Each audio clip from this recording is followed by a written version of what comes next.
तो गाइस पंडित जवाहरलाल नेहरू जी के मैं इन 8 हिस्टोरिकल ब्लंडर्स के बारे में बात करने वाला हूँ जिसकी वजह से इंडिया को आज भी कॉन्सिक्वेंसेस फेस करने पड़ते हैं। सबसे पहले कश्मीर में आर्टिकल 370 को लागू करना, जिसमें रलीफ गलीफ और चलीफ का नारा लगाया जाता था जेनोसाइडर्स द्वारा, जिसका मतलब था या तो धर्म बदलो, या तो देश छोड़ो, या फिर अल्लाह को प्यारे हो जाओ। इसमें काफी चीजें और भी थी, जैसे कश्मीरी पंडित को स्टेट से भगाना और जेनोसाइड करना, जो कि 2019 में इंडियन गवर्नमेंट ने आर्टिकल 370 को हटा दिया था, जहां देश विदेश से कोई भी वहां पर जमीन खरीद कर घर बना सकता था और तमाम एजुकेशन एम्प्लॉयमेंट फैसिलिटीज भी सबको इक्वली दी जा रही है। दूसरा, साइनिंग चाइनीज पॉलिसी। जब साल 1950 में चाइना ने तिब्बत पर कब्जा कर लिया था, तो नेहरू चाचा ने साल 1954 में इसके अगेंस्ट एक्शन न लेकर शांति का समझौता कर लिया था, पंचशील एग्रीमेंट साइन करके, जिसकी वजह से इंडिया ने तिब्बत एवं चाइना के साथ जियो पॉलिटिकल फ्रेंडली रिलेशन खो दिया था। चाइना ने अपनी बहुत बड़ी मिलिट्री फोर्स बॉर्डर पर लगा दी थी और दलाई लामा तिब्बत छोड़कर इंडिया भाग आए थे, और उनका भरोसा कि इंडिया तिब्बत को प्रोटेक्ट करेगा पूरी तरीके से टूट गया था। कहते हैं लोग अपनी गलती से सीखते हैं, पर इंडिया नहीं। इंडिया ने चाइना के साथ दोबारा से पॉलिटिकल कनेक्शन बनाने का ट्राई किया, जिसमें उन्होंने हिंदी चीनी भाई भाई पॉलिसी को इम्प्लीमेंट कर दिया, जिसका रिजल्ट चाइना ने अपनी एक बहुत बड़ी मिलिट्री फोर्स साल 1962 अक्टूबर के महीने में लद्दाख बॉर्डर पर छोड़ दी थी, जिसको हम सीनो इंडियन वॉर के नाम से जानते हैं,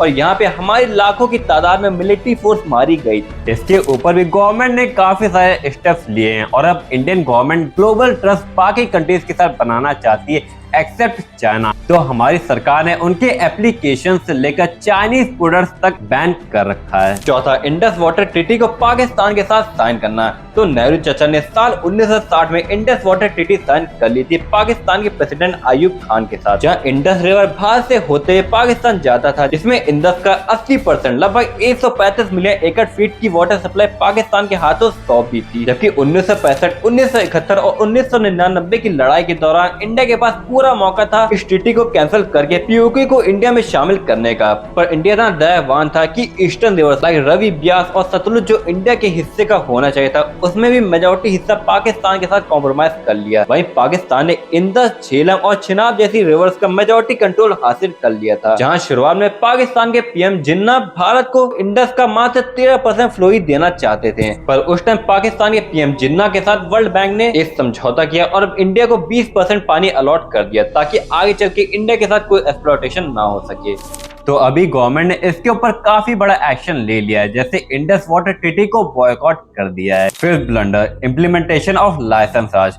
तो पंडित जी ने सोवियत गवर्नमेंट के इकोनॉमी पैटर्न को इंडिया में इम्प्लीमेंट करने का ट्राई किया, जिसमें उन्होंने लाइसेंस राज को ले आया था। गाइस, इसमें हर छोटे से छोटे प्राइवेट इंटरप्राइजेस और कंपनीज को इंडिया में स्टार्ट करने के लिए तरह तरह के लाइसेंस अप्रूवल लगते थे। इवन ब्यूरोक्रेसी मींस नौकरशाही को बढ़ावा मिलना शुरू हो गया और इंडिया के प्राइवेट इंटरप्राइजेस को दबा दिया गया, जिसकी वजह से हमारी इकोनॉमी स्टैग्नेंट हो गई थी और सालों तक कोई भी ग्रोथ या डेवलपमेंट नहीं हो पाया। भारत व्यापार में बाकी कंट्रीज के मुकाबले पीछे हो गया था। इवन यहीं से हिंदू और मुस्लिम्स की पॉपुलेशन भी ड्रास्टिकली राइज होना शुरू हो गई थी। फिर नेहरू जी के जाने के बाद साल 1991 में लिबरलाइजेशन आया, जिसमें लाइसेंस राज को पूरे तरीके से हटा दिया गया। तो गाइस, सिक्स्थ ब्लंडर आता है यहाँ पे प्रमोटिंग डायनेस्टिक डेमोक्रेसी। तो नेहरू चाचा ने डायनेस्टिक डेमोक्रेसी को लाया। यहाँ शुरुआत में उन्होंने अपनी बेटी इंदिरा गांधी को पॉलिटिक्स से जुड़ी ऐसी कोई भी प्राथमिकता हासिल नहीं की थी, पर साल 1959 में उन्होंने इंदिरा गांधी को कांग्रेस का प्रेसिडेंट बना दिया, जिससे इंडिया में ये कल्चर शुरू हो गया कि अगर परिवार का कोई सदस्य सियासत संभाल रहा है तो वह सियासत अपने बेटे और बेटियों को ट्रांसफर हो जाएगा। इसको आप काइंड ऑफ नेपोटिज्म ही बोल सकते हैं। हमने जितनी पार्टियां हैं उनका राष्ट्रीय अध्यक्ष उन 5 लोगों को ही चुनना है परिवार के।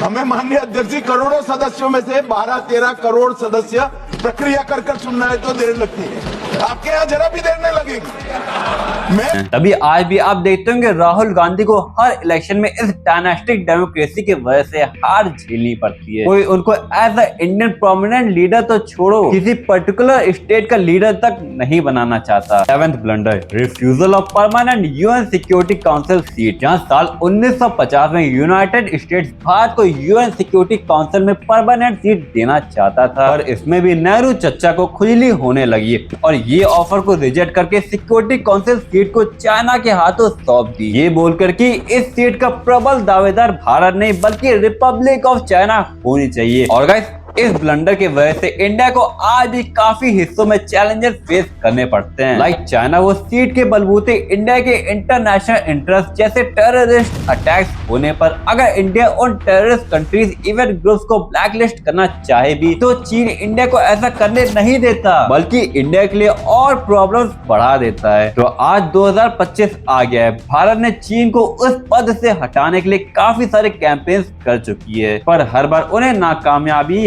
हासिल होती है। और गाइस, नेहरू जी का 8वां ब्लंडर मैं आपको बताऊंगा जिसको आप हैरान हो जाएंगे कि नेहरू जी ने ऐसा क्यों किया।